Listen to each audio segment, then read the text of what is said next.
오늘 국민의힘 나경원 의원이 대선 출마를 공식 선언했습니다. 역시 이재명을 꺾을 사람은 나뿐이다. 이게 핵심 메시지였어요. 현장으로 가보시죠. 이번 대통령 선거의 본질은 바로 세대의 전쟁입니다. 제2의 6.25 전쟁, 건국 전쟁이라고 감히 말할 수 있습니다. 누가 거대한 악의 세력과 맞서서 대한민국을 구해낼 수 있겠습니까? 누가 이재명 대표를 꺾고 국민에게 희망을 줄 수 있겠습니까? 정치를 알고 의회를 알아서 정치를 복원할 수 있는 의회 정치 5선 나경원이 할 수 있지 않겠습니까, 여러분? 5선 국회의원의 정치력으로 나경원이 해내겠습니다. 국회 경험이 가장 많고 여야와 공수를 모두 경험한 준비된 실력, 계파 없이 당을 하나로 통합하고 화합할 수 있는 리더십, 북한과 반국가 세력이 가장 두려워하는 강인한 자유민주주의 투사, 그리고 무엇보다도 이재명을 이겨본 압도할 수 있는 유일한 필승 후보, 이 모든 것을 갖춘 사람이 바로 저 나경원이라고 말씀드립니다. 오늘 나 의원 출마 선언장에 국민의힘의 현역 의원이 14명이나 참여를 했다고 합니다. 박 대변인님, 이제 소위 친윤 그룹으로 분류되는 의원님들도 있었는데 그렇지 않은 의원들도 또 있었고요.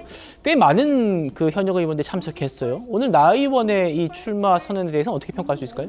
이제 나경원 의원 같은 경우에는 국민의힘에서 정말 단연간 이 의정 활동을 하면서 스펙트럼이 상당히 넓은 선수라고 할 수 있겠죠. 그리고 오늘 이 메시지의 톤을 한번 살펴보시면 이 어떤 체제 전쟁이라는 거대한 그런 아젠다 속에서 반국가 세력이라는 이 워딩까지 나타납니다. 이런 것들이 윤 대통령과의 어떤 비슷한 색깔들을 드러내는 지점이라고도 볼 수 있을 것 같은데요. 그렇기 때문에 어떤 좀 친윤 의원들이 많이 참석한 것도 일면 납득이 가는 부분이라고 생각을 하고요. 또한 이 나경원 의원 같은 경우에는 지난 탄핵 심판 국면에서도 어떤 사실 지도부가 직접적으로 장애 투쟁을 할 수 없는 그런 상황에 대신해서 좀 리더십을 보여줬다라는 평가들을 받고 있거든요. 그런 연장선에서 같은 입장들을 지금 견지해가고 있다라고 생각을 하고요. 또한 이 나경원 의원 같은 경우에는 탄핵 심판이 끝난 직후에도 윤 대통령과 직접 좀 차단까지 나누지 않았습니까? 네. 그런 이 과거의 노고에 대해서 또 이 치하를 또 하면서 이 어떤 선거 출마 계획에 대해서도 다소간의 이야기가 오갔던 것으로 좀 보이는데 그런 연장선에서 오늘 이 출마 선언이 있었던 것으로 보이고 이런 어떤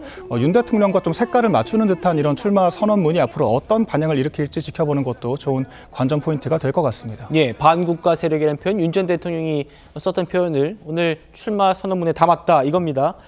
나 의원의 이런 출마를 두고 말씀하신 대로 윤 전 대통령이 권유했다 출마를 이런 보도가 있기도 했는데 앞서 말씀드렸습니다만 일부 후보들이 윤 전 대통령과 통화했다, 만났다 이런 걸 공개하고 있다 보니까 윤심팔이를 하고 있다는 비판도 제기됩니다.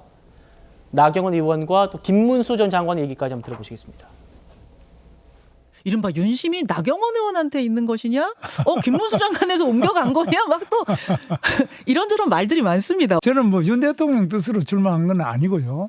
나경원 의원이 또 꼭 윤심으로 출마했다 이렇게는 생각하지 않습니다. 우리 나경원 의원께서도 본인이 충분히 이 나라를 한번 맡아보고자 하는 의욕과 실력이 있으신 분이라고 생각합니다. 그건 윤심은 저는 모르겠습니다. 한 번도 표현하신 적이 없기 때문에. 저는 대통령의 메시지를 자꾸 우리가 이용해서는 안 된다고 생각을 합니다. 대통령께서 꼭 메시지를 준다는 것보다는 윤 대통령의 공과가 있습니다. 공에 대해서 우리가 같이 하고 그것을 발전시키고 이런 부분은 몰라도 이 대통령을 선거에 자꾸 끌어들이는 것은 결코 그렇게 좋지는 않지 않을까요? 김문수, 나경원이 두 사람이 오늘 직접 만났습니다. 이렇게요.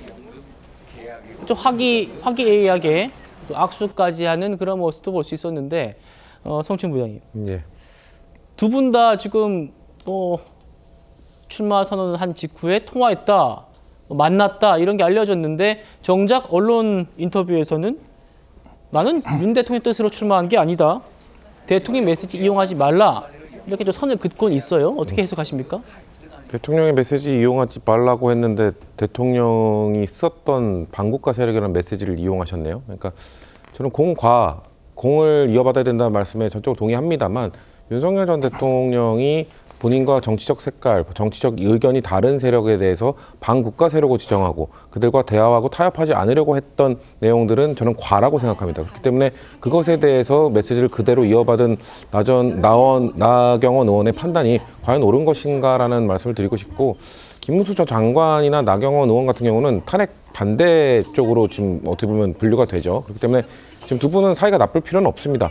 왜냐하면 아마도 저는 그 국민의힘 내부의 보수 진영의 그 경선 과정이 좀 위로 올라갈수록 경선 1차 경선, 2차 경선을 거칠수록 결국은 탄핵에 반대했던 분들, 그리고 하지만 그 비상계엄 잘못됐고 탄핵을 해야 된다고 주장하셨던 분들, 이렇게 좀 분류가 될 거라고 보기 때문에 같은 분류가 되는 탄핵을 반대해왔던 저 두 분이 사이가 나쁠 필요는 없죠. 누군가 올라가게 된다면 한쪽으로 또 지지를 몰아줘야 되는 상황이기 때문에, 그렇기 때문에 저 두 분의 이 사이가 글쎄요, 서로는 윤석열 전 대통령과 통화를 했고 한 분은 또 국무위원이었고 한 분은 직후에 바로 통화를 면담도 하고 왔고 이런 것들을 좀 강조하면서 본인의 입지를 다져가는 상황이기 때문에, 근데 전 이런 모습 보니까 좀 참담한 부분도 있습니다. 왜냐하면 정상적으로 임기를 못 마친 파면당한 대통령을 저렇게 이용하려는, 그러니까 대통령과 만나고 본인 대통령을 어필한다는 게 본인에게 도움이 된다고 판단하는 거잖아요. 그런 상황에 처해져 있다는 게 지금 보수 진영에서는 왜 지금 보수 진영의 대통령이 2번 연속으로 파면을 당했는지 이거에 대한 철저한 반성과 비전 제시가 없고 여전히 윤석열 전 대통령에 의지하려고 하는 모습이 보수 진영에서는 보수를 재건하려는 생각이 없나? 이런 생각이 좀 들어서 좀 안타깝다는 말씀 드립니다. 예.